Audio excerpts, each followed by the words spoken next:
नमस्कार, मी Pranjali, professional psychological counsellor, त्याचप्रमाणे life coach. आपली जी सिरीज सुरू आहे माझी लाडकी, या सिरीजचा चौथा भागाच आपण बघणार आहोत. आज चौथ्या भागामध्ये आपण बघणार आहोत की प्रत्येक मुलीनी म्हणजे हे आईनी आपल्या मुलीला नक्की सांगायला हवं की बेटा, तुझी एक लक्ष्मण रेखा आखून ठेव. मी तुला फिजिकली मेंटली स्ट्रॉंग बनवण्यासाठी मदत करणार आहे आणि ते तुला बनायचं आहे. तुला तुझा आत्मसन्मान जपायचा आहे. परंतु हे सगळं मिळून तू एखाद्या दिशाहीन होऊ नकोस. दिशाहीन झालेल्या व्यक्तीसारखी वागू नकोस. तर तुला तुझ्या काही बाउंड्रीज आखून ठेवायच्या आहेत. अशी लक्ष्मण रेखा आखायची आहे की ती काही झालं तरी आपल्याला ओलांडायची नाही आहे. तुला लक्ष्मण रेषा म्हणजे काय? कारण आपण बघतोय की स्वातंत्र्य द्या, स्वातंत्र्य द्या, स्वातंत्र्य द्या. पण बरेचदा काय होतं की आपण स्वातंत्र्य देतो आणि त्या स्वातंत्र्याचा मुलं स्वैराचार म्हणून वापर केला जातो. तेव्हा मुलांना, आपल्या मुलीला हे नक्की सांगा की स्वातंत्र्य म्हणजे स्वैराचार नव्हे. तुला आम्ही स्वातंत्र्य देतोय, तुला फिजिकली मेंटली स्ट्रॉंग बनवत आहे, पण त्याचा तू गैरवापर करून घेऊ नको. तर तुझी एक बाउंड्री आखून ठेव, एक लक्ष्मण रेखा ठेव आणि ती लक्ष्मण रेखा कधी ओलांडायची नाही. आपल्या मुलीला हेही सांगा की तुला फुलपाखरू बनवून या फुलावरून त्या फुलावर उडायचं नाहीये. तर हे फुलपाखरू बनण्यापेक्षा तू मधमाशी बन.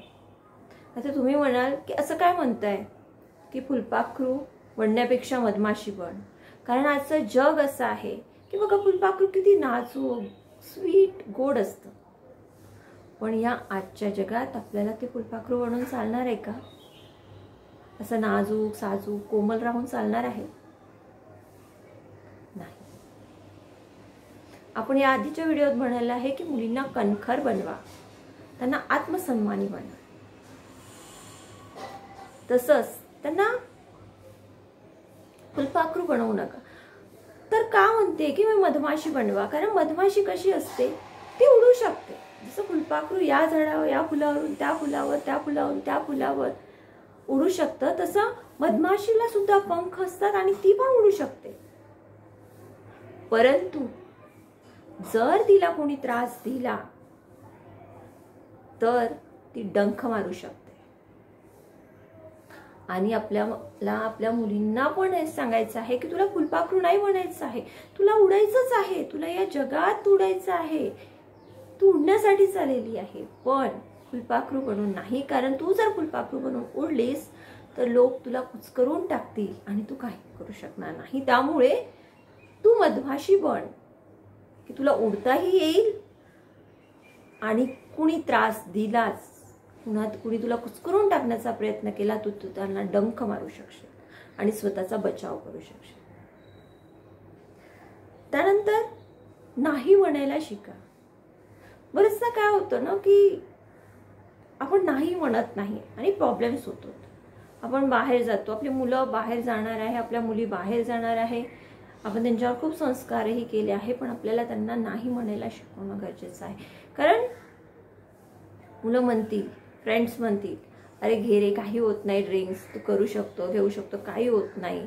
अरे एक कष्ट तू घेऊन बघ, एक कष्ट घेऊन बघ. एक कष्ट घेतला तर काय होतं आपल्याला माहिती.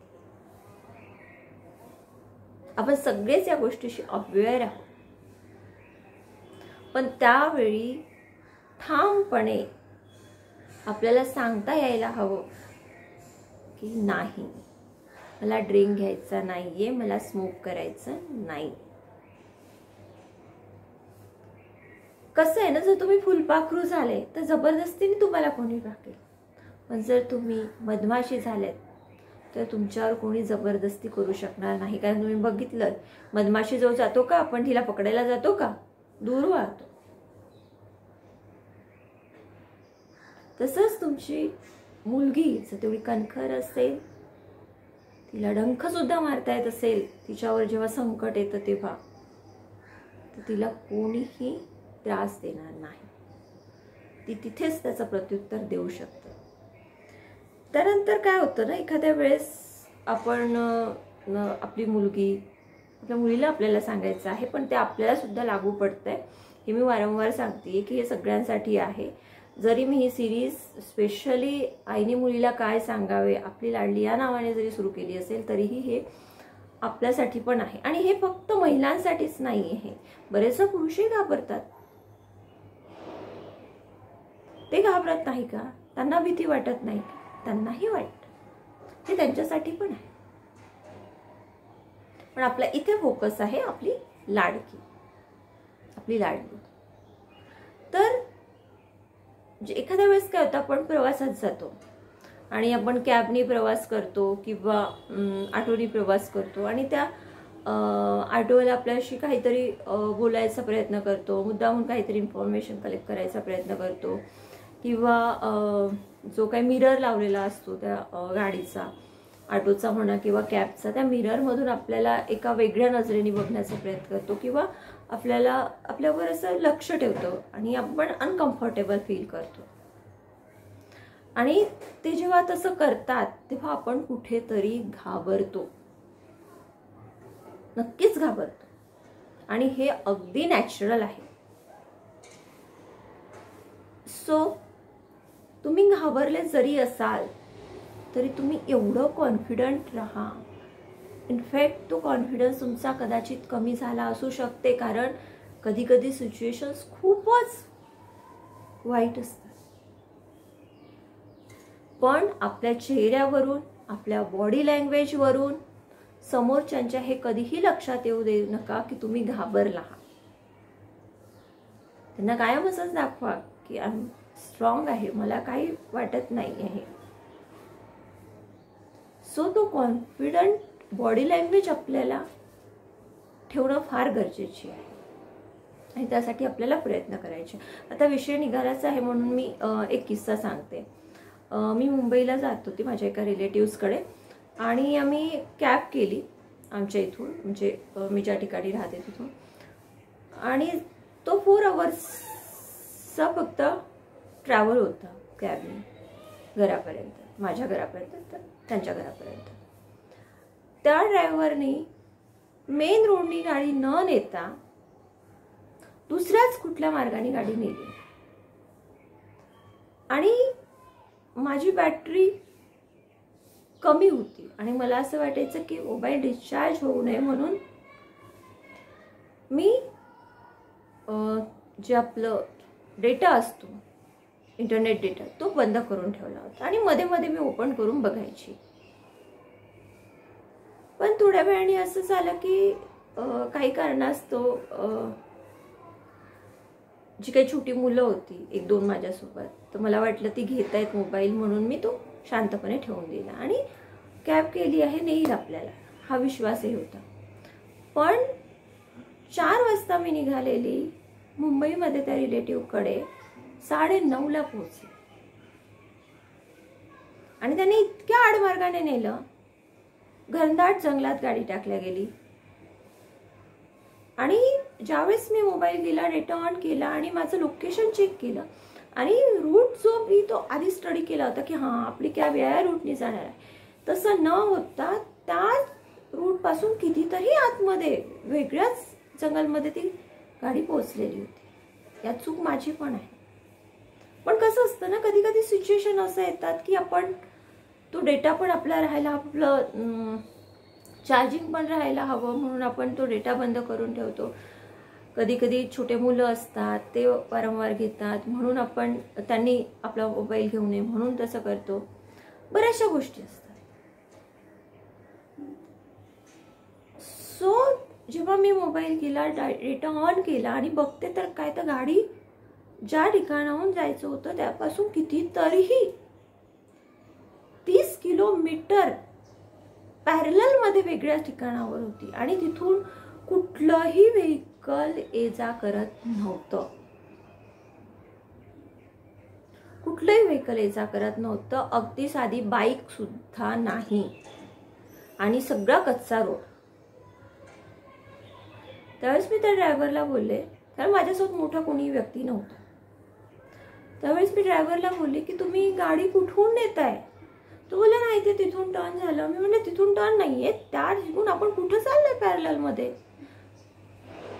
तो बोलला की दाखवा मला तुमचा मोबाईल दाखवा, हे उबेरचं असंच होतं वगैरे वगैरे. मी म्हटलं मी माझा मोबाईल तुझ्या हाती देत नाही, तू माझ्या हातून बघ तुला काय बघायचंय ते, नाही तर तू तुझ्या याच्यावर सेट कर. हू नोज ना, तो माझा मोबाईल घेऊन घेणार आणि काय करणार. फक्त मी ज्या रिलेटिव्हजकडे जाणार होती त्यांच्यासोबत मी माझी जी ट्रॅक होतं ते शेअर केलेलं होतं, माझ्या एका मैत्रिणीला शेअर केलेलं होतं. आणि माझी मैत्रीण ती हे म्हणून नाही, पण ती कॉल करत होती जस्ट बोलायसाठी म्हणून. आणि त्या बोलण्यात आमचं असं काही डिस्कशन होतं की अगदी पोलीस स्टेशन वगैरे वगैरे. आणि मला कुठेतरी मी घाबरले होते, पण मी असं दाखवत होती की अरे नाही आहे ते पोलीसचं काय आपण असं करू एक्सेट्रा एक्सेट्रा. म्हणजे त्याला असं दाखवत होती की मी खूप बदमाश मुलगी आहे, म्हणजे मला काही ते पोलीस हे ते नाही, सो गुंडे वगैरे माझ्या ओळखीचे, असं मी त्याला डिस्प्ले करत होते. आणि नंतर त्याने बोलली की हां आता तुमच्या रूटनुसार. मी म्हटलं आत्ता मी सांगते तिथून तू गाडी काढ, मी माझ्या मॅपनुसार तुला सांगणार. आणि ती गाडी कशी तरी काढली. पण असा इन्सिडेंट आपल्या सोबत झाला असेल तर आपल्याला घाबरायचं नाही. खरं म्हणजे केअरफुली आपण राहायला पाहिजे, कारण एका जंगलमध्ये गाडी गेल्यावर आपण काहीही करू शकत नाही. ती माझी मिस्टेक होती आणि ती आयुष्यभर माझ्या लक्षात राहील. विषय निघाला म्हणून मी तो किस्सा शेअर केला एवढंच. तर चला आपण जाऊया आपल्या मेन विषयाकडे, की तुम्हाला कॉन्फिडंट राहायचं आहे. तुम्हाला मी का बोलली की घाबरू नका, असं दाखवा की आय एम व्हेरी स्ट्रॉंग आणि मला काही भीती वाटली नाही. मी अशी नेहमीच कॅबनी जाते, एकदा जाते आणि मला जंगल वगैरेची पण सवय आहे. बिकॉज हे बघा की एक संस्कृतमध्ये धडा होता मला की फुतकारो पर काटो मत. तुम्हाला कोणाला इजा करायची नाहीये, हे पण तुमच्यावर वेळ आल्यावर तुम्हाला त्याचा प्रतिकार करता यायला हवा. तुम्हाला घाबरायला हवी लोक. जंगलचा जो राजा असतो, जंगलात काही निवडणूक होत नाही, काही वोटिंग होत नाही, पण तरीही आपण जंगलचा राजा कोणाला म्हणतो? You know better. का? कारण त्याने त्याची स्वतःची पर्सनॅलिटी अशी बनवलेली आहे की मी राजा आहे आणि माझ्यात ती ताकद आहे.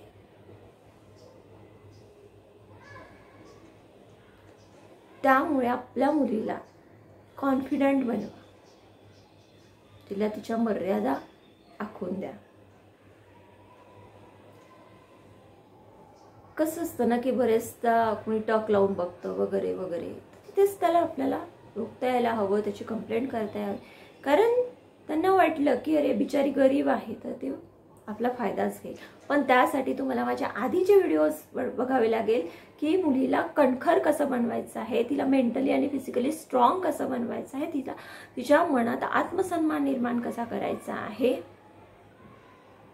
त्यानंतर आपण कसं सुरक्षित राहू, आपल्या जवळचे दूरचे माणसं ओळखायला शिकवणं हे आपल्या आईचं कर्तव्य आहे.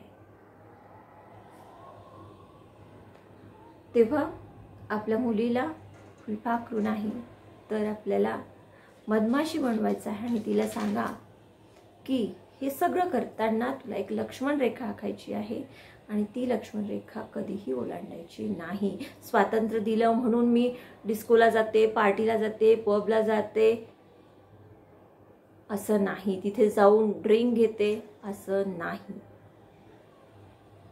आपल्याला आपल्या मर्यादेत राहायचं आहे.